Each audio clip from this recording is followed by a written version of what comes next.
రాజధానికి వైఎస్ఆర్ కాంగ్రెస్ పార్టీ కట్టుబడి ఉందా, లేకపోతే ఇప్పటికీ కూడా 3 రాజధానులు ఎలాగైనా ఏర్పాటు చేయాలనేటువంటి ఒక నినాదం ఏదన్నా మీ మనసులో ఉందా? రమణారెడ్డి గారు, అమరావతి అనేది శాసన రాజధాని, 3 రాజధానుల విషయం ఇప్పటి వరకు కూడా స్టిల్ 3 రాజధానులు అనే విషయం మీదే వైఎస్ఆర్ కాంగ్రెస్ పార్టీ కట్టుబడి ఉంది. ఎక్కడా కూడా ఎన్నికలు అయిపోయిన తర్వాత రాజధాని విషయం మీద వైఎస్ఆర్ కాంగ్రెస్ పార్టీలో డిస్కషన్ జరగలేదు. దాని మీద మళ్ళీ ఎటువంటి నిర్ణయం తీసుకోలేదు. క్లియర్ గా బొత్స సత్యనారాయణ గారు కూడా చెప్పడం జరిగింది, ఇప్పటి వరకు కూడా మా స్టాండ్ 3 రాజధానులే.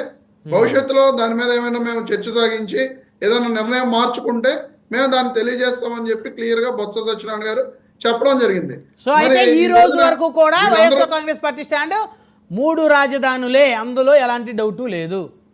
ఇప్పటి వరకు ఎటువంటి మార్పు అనేది లేదు. ఖచ్చితంగా వైఎస్ఆర్ కాంగ్రెస్ పార్టీ యొక్క స్టాండ్ 3 రాజధానులు.